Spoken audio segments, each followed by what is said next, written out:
Hey there, it's back with Sydney Cooks. We're gonna make albondigas today.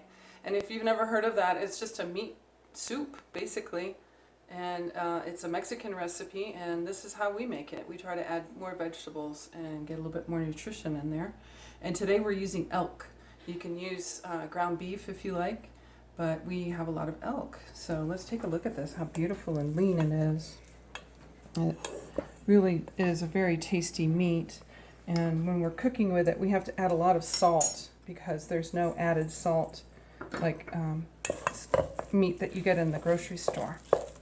So I'm just going to fold in the salt there. And then we're going to add our spices. These are my go-to spices. I use garlic powder and a few dashes of cumin.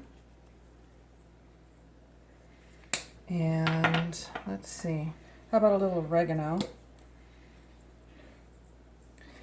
And I would mix that up, but let's put the rice in there. So I think this container is about 3/4 of a cup. And we'll just add all of this in here. And then in a few minutes we'll make meatballs. And we'll brown those a little bit to get the flavor. I know a lot of people like to dump things in and make things quickly, but this really brings out the taste. And if you try it like this, you'll see the difference. I think you'll like it.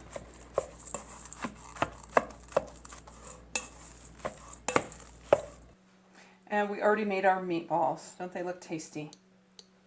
Let's get started cooking. Okay, I'm turning it on saute. It says 30 minutes, but we won't need that much time. I'm going to add about maybe a teaspoon or so of oil in there. Not very much. And that just means it's hot. So now we're going to add, about a small onion or half of a large onion. And this is the all-important saute step to get the flavors going.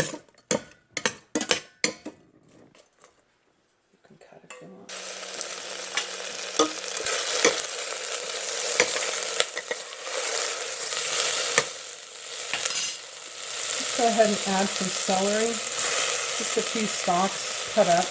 Put the greens in as well, because those add nice flavor. Okay, we've already grilled the onions and the celery. I'm just going to take it out and move it to the side so that we can brown our meatballs. And I know it's tempting to just throw everything in there, but you'll be much happier this way. Doesn't that look tasty already? If you want people to think you're a good cook, all you have to do is cook up some onions and garlic. And let's place these little babies in here.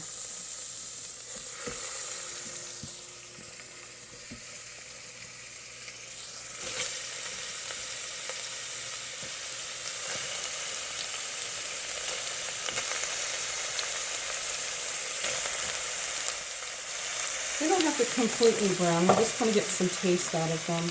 No, they kind of want to stick, so I may abort this process of trying to brown them, but I think we're already getting the flavor. We sure can smell it. What do you think, Louie?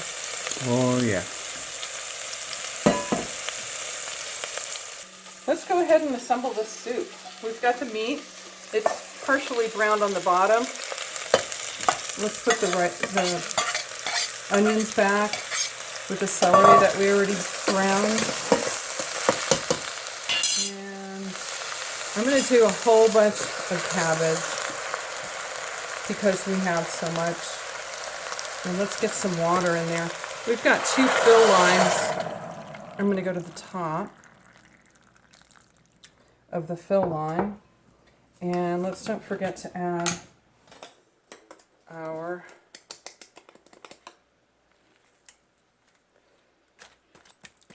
the soup broth.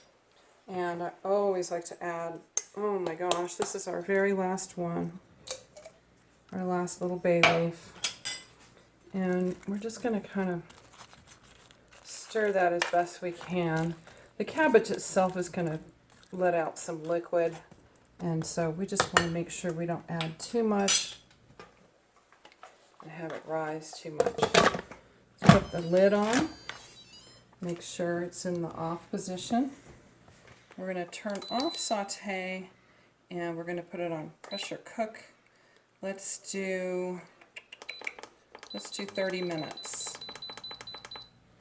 And we'll come back and show you how it turns out. Okay, the steam has almost finished escaping from the Instapot, as you can hear. And as soon as that finishes up, see, we have it on the steam position right there.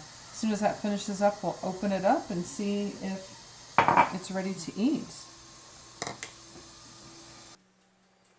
Okay, the steam has stopped, so let's go ahead and open it.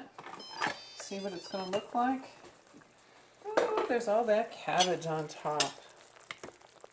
Oh my. It's not a whole lot of the broth, but let's give it a taste here. And once again, since this is elk, I'm just going to assume it needs a little bit of extra salt. Let's try it.